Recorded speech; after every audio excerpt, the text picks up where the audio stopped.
speak to us differently whenever we are not only in different years but even in every season of our lives. And this topic, a norm, as it is written there, it is normalizing what's not normal. It seems like speaking to us, it's okay to be abnormal. Are you abnormal? Okay, not in a way that the world sees, but spiritually we are being abnormal to other people. We are not normal to them. We are making a difference. So whenever you're present to that group of people, people will see, oh, there's something not normal to this person, and they wanted to know more about that thing. And week 1, we talk about radical discipleship, and this speaks about Jesus calls us to follow Him into a life that defines the ordinary. There was a thing that the preacher speak about rethinking our priorities and values, because this is the implication of true discipleship. How many of you had time to rethink your priorities and values? Just rethink, but it didn't change. I hope and pray that whenever we reflect and rethink about our priorities, sometimes in every season our priorities change, right? And it's important that our priorities are the true ones. Because if we will be reflecting most of the time, where are you spending most of your time, most of your resources, most of your energy? Is that the right priority that God has called you to prioritize? It's important that we are rethinking our priorities, because God is calling us to be radical even in discipleship. It is not just prioritizing our needs or ourselves, but God is calling us to do so, for us to do the mandate that God has called us to do, and that is radical discipleship. And with that heart, on week 2, we talk about fishers of men.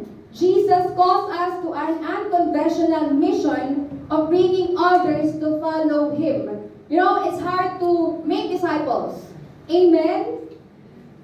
God sees those who didn't say amen. Okay? You are called to make disciples. But it's hard because there are, some group of people that we are into, and we have a tendency to just accept who they are.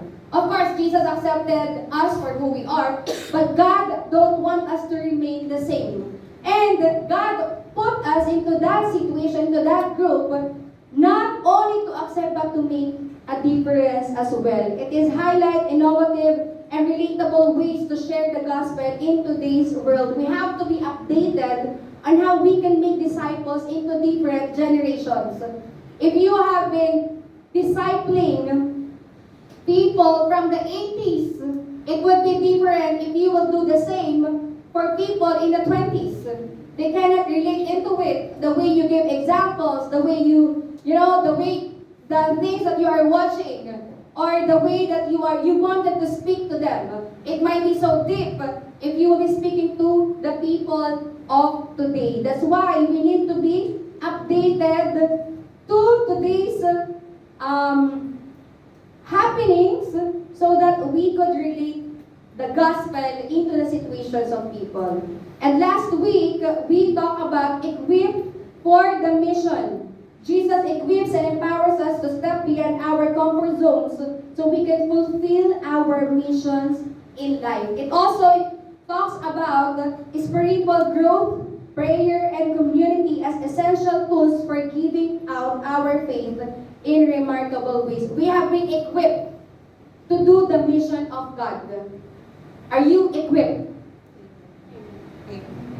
By faith. Amen. We are equipped to do the mission of God. That's why in that equipping, we will be talking about today the transformative living. God is equipping us not only with our mind, but even the way we live our life.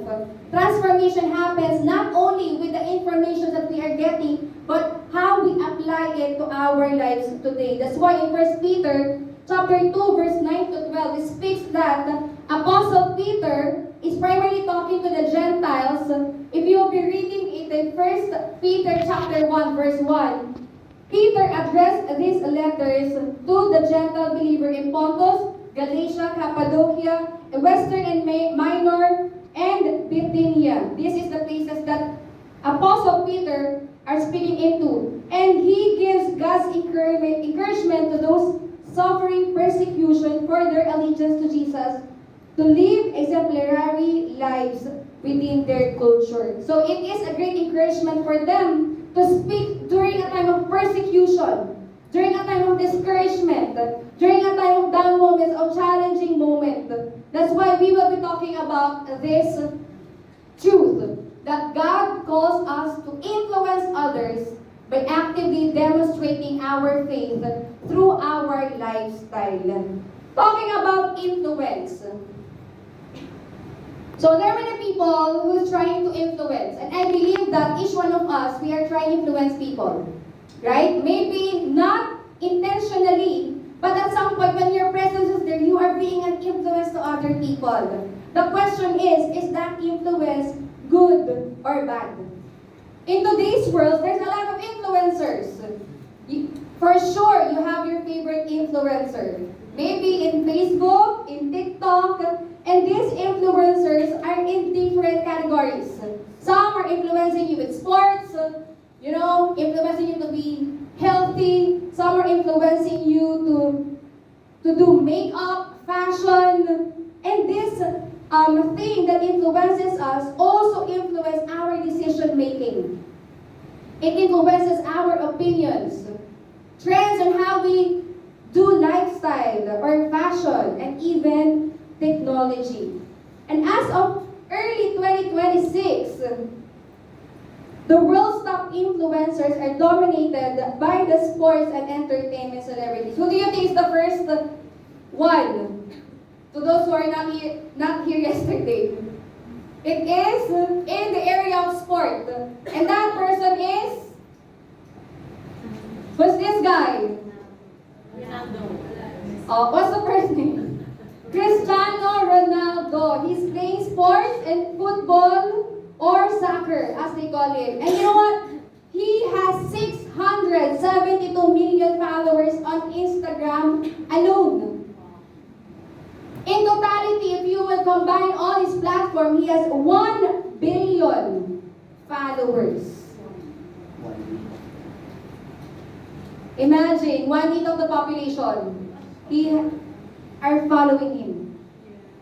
Number 2, in the same category, Leo Messi is also part of the football or soccer, and he has 511 million on Instagram. These people are influencing a lot in their category. Who among you likes soccer or football? Loves to watch soccer or football? Don't like sports at all. Okay. Maybe this one you know already. Mr. Beast. He is a digital entertainment and philanthropist. He dominates YouTube with over 473 million. YouTube alone. Of course, going to fashion, we have Selena Gomez in entertainment and beauty. He has 415 million on Instagram. How many followers do you have? Maybe some of us, we don't have Instagram, right? Yes. That's okay. Kylie Jenner, beauty and fashion, she has approximately 390 million on Instagram. And you know what? These influencers are influencing the next generation. If you will be talking kids church, one of the kids yesterday, she talked to me and she said that maybe my brother will be a good YouTuber. Imagine how these people are influencing the next generation. For most of us, we're watching Tanggol. I finished already, right? Or maybe Filipino dramas or K-drama. But you know what? This is how we relate to the next generation. If we will not be knowing these people, there's no connection at all. They cannot relate to that Filipino dramas. That's why we have to be updated. But as of today, as of 2026, do you know how many are the followers of Jesus who identify themselves as Christians? Make a guess. Some of you has low faith with Jesus, like, I don't know, maybe Christianity is so low in different nations. But today, okay, this is Google, okay? Those people who identify themselves as Christians worldwide are 2.3 billion people. Praise be to God. I believe that, of course, in Christianity, there's a different denomination. There are different people. Some people will speak that they are Christians, but they are in the process of transformation. Alright? And for sure, each one of us are in that position. But at least 2.3, I believe, they heard the name of Jesus. Let's give God a praise. 2.3 billion people. But you know, this is the question. How can we hope to influence others if we do not understood our own identity? You know, when we speak about identity, at some point, it's so easy to identify someone. Can you easily answer that question? What is your identity? Maybe you will start with your name, your surname, your age, your address, where you came from, your ethnicity, your work, your identity. But do we really understand our identity? Our identity is the essence of who we are. Who are we? If you will be asked, who are you? What is your identity? It is important to know our identity because who we believe ourselves to be and how others perceive us is a core and inevitable part of our lives. Identity is very important because if you really know who you are, those people, okay, who don't know you will identify you easily. And that is the identity that should never change. In the book of 1 Peter, as well as we read it, you know, this talks about the divine identity, that we are God's chosen people. This is the truth. Do you believe in this truth? If you are not believing in this truth, how could we live our lives today if we are not fully embracing this truth that you are God's chosen people? Some of us, if we speak God's chosen people, we are not confident enough. Maybe because you're looking at yourself and how you define yourself and how sinful you are. But this is the reality. This is the divine identity that God wanted to inflict to each and every one of us, that we are God's chosen people. This is who we are in Christ. Peter is speaking to the people their profound identity in Christ. And Peter declares that believers are no longer defined by their past, but by their new status. This is who we are today. Maybe in the past you are that person, but today this is God who's speaking to you. You are a chosen person. God chose you to be here in this place. Maybe it's your first time, you've been here for a long time. God chose you to be in this place. And God chose you to hear this message because you are chosen by God. This is our new status. In verse 9, it says, "But you are chosen race, a royal priesthood, a holy nation, a people for His own possession."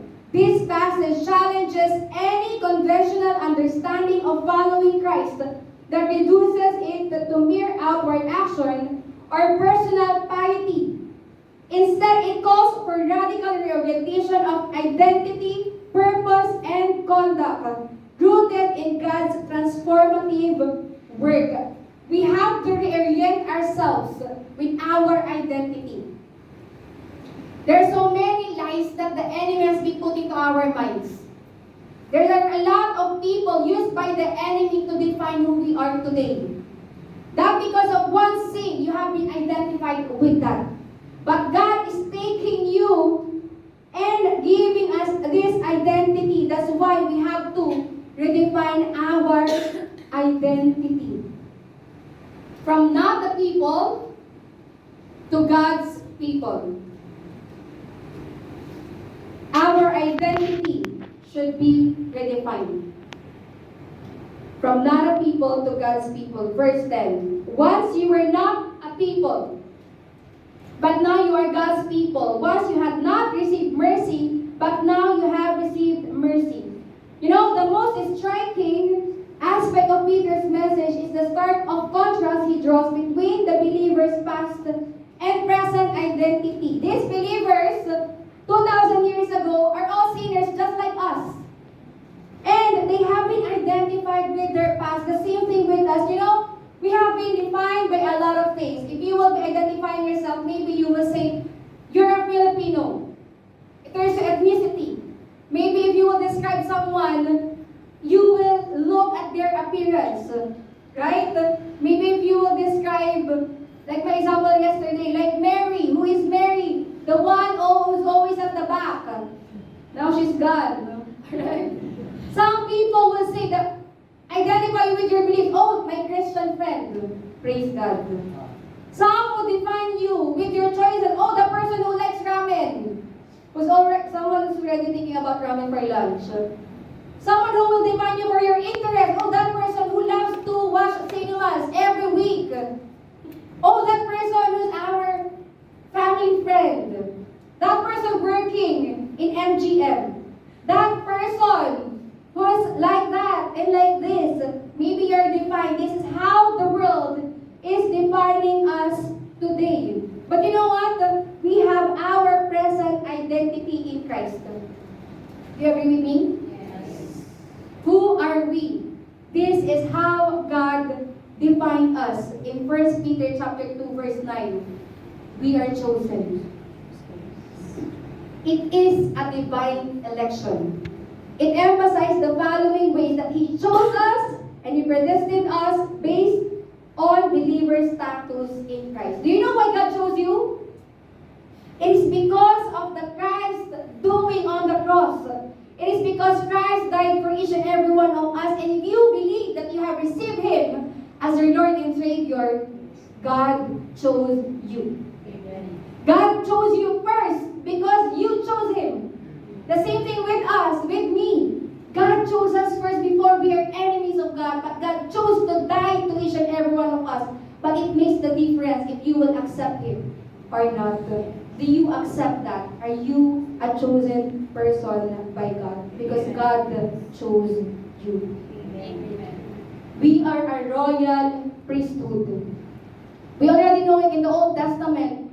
People cannot approach God directly. Right? There was a temple, and the temple has 3 different rooms. And only the priest can enter the room. Only the priest can represent all the people who have sinned and coming to the presence of God to ask for forgiveness for the sins of people. Imagine if there's only one person and there are billions of people asking for forgiveness from God. And only few representatives. You know, we are royal priesthood. That's why we can directly go to God in prayer. Amen. Because of the blood of Jesus that atoned us, covered us, God look at us as holy. And we can come to His presence. With Christ's victory on the cross, okay, that old pattern changes. Now we can come directly into God's presence without fear. Some of us were already afraid reading our Bible because we're in fear. We're in fear that God will speak the truth in us. But God is just waiting for you to read the Word so that the truth will be received in your heart and it will help you to be transformed as well. It says in Hebrews 4:16, let us then with confidence draw near to the throne of grace. It is by the grace of God. That's why we can come closer to Him. Do not fear God, but have the fear of the Lord. Alright? That's the only fear that we will have. We are given responsibility as well of bringing others to Him as well. You know, we can go to God directly. Right? And God is telling us, bring others to Him as well. Let them know that they are chosen by God. And it is by God's work for them to receive it as well. Next one, we are a holy nation. You know what? This is our spiritual identity. Whenever we speak of nation, we think of the places that we are from. Maybe you're, Philippines, maybe China, Portugal, or whatever place Jesus. But you know what? This holy nation speaks of spiritual identity. This is our identity. It is a spiritual community that those believers of Christ are one. We are a holy nation. People for His own possession. Special treasure that God has secured for Himself, creating a unique relationship. Imagine, even at the beginning, God created everything, and it's only with the people that He wanted to build relationship. In humanity alone. We are His own possession. This is a distinct identity that we belong to God. It reflects believers being set apart, meaning we are called to be holy for the world. Alright? So before Christ, the believers, like all humanity, are estranged from God, living in spiritual darkness and without His mercy. Okay, they were not considered a people like the verse that we have read in God's covenantal sense. However, through God's grace and the redemptive work of Christ, they have been called out of darkness into His light and have become God's people. We are God's people. Okay? Do you understand about the thing about adoption? Imagine an outcast person. Maybe if we are so familiar with it. An outcast person, alright, this is a person who's living without parents, okay, without a family, living in poverty, obscurity, and with no recognized family, or not even a status. You know, this is our identity before. We don't have a status in God's kingdom. Then, they were adopted into a family. They have been part of a family, given a new name, a new inheritance, and a new purpose. This is the transformation that Peter describes. You know, our old identity is not erased, but it is superseded by a glorious new one in Christ. Can you see that circle with the red one? It is very distinct that person in red didn't change. It is the truth that we cannot erase the past. But you know, our identity today is superseded by the glorious new one in Christ. Meaning who we are from the past is nothing compared to the grace that God has given to us today. And this is our identity. That's why we can do the work of God, because it superseded the glorious power of Christ. It superseded our old self. It superseded by the grace of God. Why can we do ministry? Why can we share the gospel? Why can I preach here even if I am a sinner? Because the glory and the grace of God superseded my past. You are here today because God superseded your past. Do not be overwhelmed by your past, but be superseded by the grace of God that we have today. This is our identity in Christ. Our old identity is not erased, but it is superseded by a glorious new one in Christ. Let that new identity reign over us. Okay, we have been identified in Christ. That's why today, this is our new identity. What is one identity that the enemy is trying to give you? Speak the identity that Christ has given to you today. Who are you today? You are righteous. You are strong in the Lord. You are reconciled to God. You are gifted. You are healed. You are redeemed. You are an overcomer. You are adopted. You are born again. You are an ambassador. You are saved. You are called. And so many on. Alright? This is who we are today. Whenever the enemy will try to remind you of your identity, remind the enemy of who you are today, because that is your identity in Christ. Amen. You know what? This identity has given to us, alright, for a purpose. Our identity was not changed alone for ourselves, but for a purpose, and that is to proclaim His praises. In the last part of verse 9, it says that you may proclaim the excellencies of Him who have called you out of darkness into His marvelous light. Peter doesn't just define who we are as believers, but he also clarifies why they are who they are. Why God gave us new identity. Our new identity is intrinsically linked to a divine purpose, and that is to declare the praises of Him. I was reminded of Pastor Winston reminding us, you know the difference of worship and praises? Of fast and slow song. Yes. But you know what? Whenever we declare worship, we are declaring who God is. Whenever we sing praises, we are declaring what Christ has done for us. That's why when God gave us this purpose to proclaim His praises, we have to testify to people what Christ has done to our lives.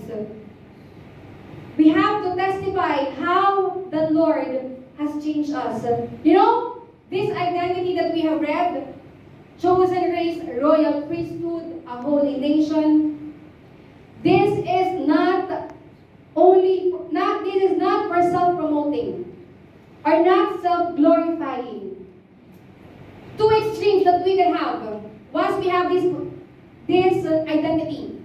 We could be so confident that it's always about us. That we are promoting ourselves. Oh, God changed me. Oh, God, do this to me. I have faith. I have this identity in Christ. Everything is about us. Glory to you. People might say. But you know, second extreme could be isolation. Maybe, oh, God changed me. I am identified in Christ. The old is gone, the new has come. I will stay in my room. I will sleep all day and just praise God, read the Word, and do nothing. Because I don't want to be sinful again. I have to go away from those people causing me sin. I don't want to be mad. I don't want to be angry. I don't want to do things that will cause me not to love God. But there is a balance. It is to be living a testimony to God's power and grace. We have to live with those people who doesn't know God yet. That is proclaiming His praises. Go out to those places. Go to that group who knows who you are from the past and see what Christ has done for you. You know what? As a royal priesthood, believers have direct access to God and the privilege of interceding for others. Imagine if you only get it to yourself. I am a royal priesthood. It is all about me, praying for myself. But God has called us to pray for other people. That's why we invite you in our prayer meetings before services, 30 minutes before services. Let's pray for one another because God has called us to pray for one another as well. You know, it's like a lighthouse. You know a lighthouse, right? Do you know this place? It's in Gia. Okay, if you're not yet, if you didn't went there yet, it's time for you to go. Okay, imagine a lighthouse standing on a tall and a rocky coast. Its purpose is not to be hidden, but to guide the ship safely through treacherous water. That is like a disciple. Disciples, like lighthouse, are called to be visible beacons of hope and truth. How many places are in darkness? How many lives are in darkness today? How many families doesn't have hope? You have to be there. We have to be there because we have to be visible. Christ has to be visible in us. Okay? Their presence, our presence, even in subtle ways, should offer guidance and clarity at some point on how God has been clear to us and what He has done on the cross. Let's give guidance and clarity to those who are confused, to those who have questions, to those who are lost. I hope our lives will be like that because that's how God called us to do. Matthew 5:14, you are the light of the world. A city on a hill cannot be hidden. If Jesus Christ is true to your life, you can never hide it. never be agent XXX in your workplace. You are not a spy in your family, that they should not know that you are attending Christian church and your life has been changed by Christ. You cannot hide that light. Our lives transformed by God's light are meant to shine, proclaiming His excellencies. You know, at some point, some people will just don't want to go out or share the gospel because they have not been changed fully. Alright? Some people are claiming that, oh, there are a lot of areas in my life that has to be changed. I cannot go and make disciples. We can never be perfect here on earth. We can never go and make disciples in heaven. God has called us, mandated us to do it here on earth. And while God is transforming each one of us, we have to do what He has called us to do, even in our imperfection. It is God's grace that will cover us to speak the truth to the people. And that is our prayer. That even in this challenge, living as sojourners and exiles. In 1 Peter chapter 2, verse 11, Beloved, I urge you as sojourners and exiles to abstain from the passion of the flesh, which wage war against your soul. Peter is speaking of challenges, directly challenges any notion of discipleship that is comfortable with the status quo or seeks to blend seamlessly into the world. We have been changed by God, but our lives are still the same at some point. We have a tendency to blend seamlessly. In conventional discipleship, we go to that group in the manner that they will accept us. We go to that place in a manner that they will not think we are weird. And we have a tendency to hide that transformation in Christ because we are not living as sojourners and exiles. What's the meaning of this? It means that we have to live with the mindset of temporary residence. We will not be on earth forever. We are living here temporary. We are a permanent citizen of heaven. That's why we have to accomplish what God has called us to do here on earth. Live as sojourners and exiles, meaning we have to abstain from our sinful desires,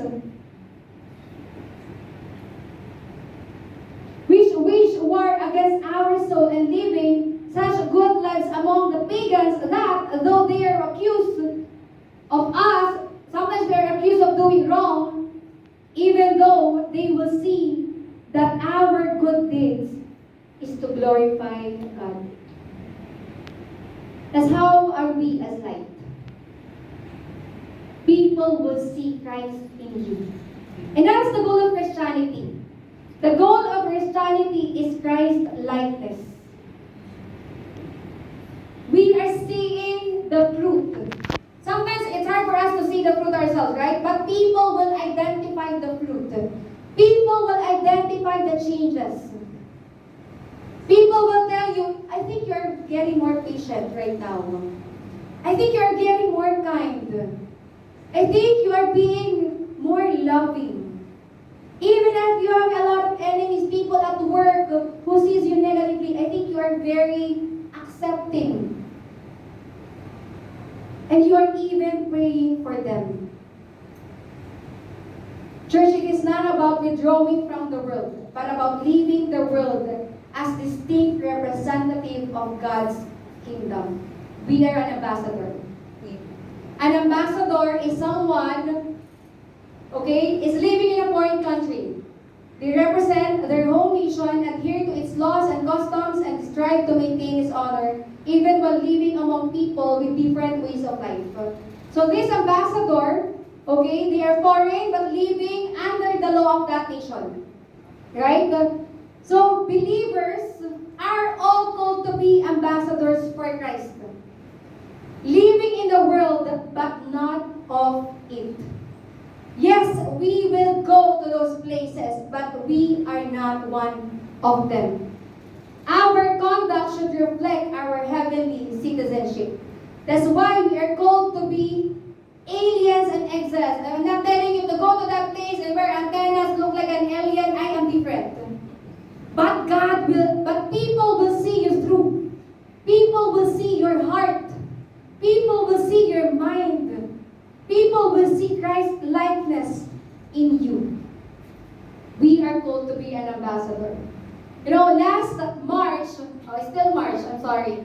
I think it's the first week of March, second week, I don't know. When I went home, alright, I met these old classmates of mine, okay? We are high school batchmates. We graduated 2007. And it is a 20 years of friendship, and we are still connected. And you know, when you are in high school, you're just having fun, so excited, just do life, hang out. And it's so hard when you grow up to turn conversations to a meaningful one. Seems to be so awkward asking for personal questions, right? But of course, God changed me, and I can't help but talk about nonsense. That's for me, okay? Sometimes we just talk about, of course, it's a reunion, we talk about our old selves, how ugly we are from the past, how tan we are, how skinny we are. Well, it's a good reminiscing of our appearance. But you know what? If we are really as ambassador of Christ, we can't help but speak God's truth. We can't help but to give a serious conversation. That's why I threw a question. And the question is, what is one thing that you enjoy in your season? Imagine 20 years of season. From high school, college, working, a lot of things happened. And you know, their reactions, it's so awkward. Why are we so serious? We just had to have fun, right? But there's a need for the reflection of our lives today. What is one thing that you enjoy today? Enjoyment is something that will never be taken out of you. And it's our hope and prayer that we can start conversations with our group. We can start conversation with our families, with our batchmates from the past. We can start personal, intentional conversations to where God has placed us. Start with that. And let God lead you. He will work for you for sure. Verse 12. Keep your conduct among the Gentiles honorable, so that when they speak against you as evildoers, they may see you good deeds and glorify God on the day of visitation. Doing good for others might seem not so good to them. I know you experienced it. You did good, but they still didn't see it good. You're still a bad person in their eyes. Right? You are still blamed. You are still shamed. But you know what? This is the verse that we needed. Keep your conduct. So that they might speak things against you, but they will see the good deeds and glorify God on the day of visitation. Kindness is always the key. Let us be kind to them. Peter advised, okay? It says here, if your actions are above reproach, even hostile, or people who showing opposition and unfriendly, will end up praising God. We have to continue doing good things to others, because God has called us to be ambassadors. God called us to be the light, and God called us to represent Him to those people. Don't write off people because they misunderstand Christianity. Instead, show them Christ by your life. It is important how we live our lives. It's important people that will see transformation with us. So that the day may come when those who criticize you will praise God with you. Maybe you tried sharing the gospel and they rejected you. Maybe your prayers has been rejected. They don't want that. But you know what? If we continue to show kindness to them, we are continuously showing Christ in us to those people. That's why 1 Peter chapter 2 verse 9 to 12 calls us out to a profound understanding of Christian discipleship. It is not merely about following rules or attending church. It is about embracing a new identity, God's chosen people, a royal priesthood, a holy nation. And our purpose is to be a living testimonies to His transforming power. And as sojourners and exiles, we have to actively abstain from sin and intentionally living lives of holiness and good deeds that point others to God. It is our prayer that God's transformation to each one of us will speak of His glory. Why don't we all bow our heads and pray?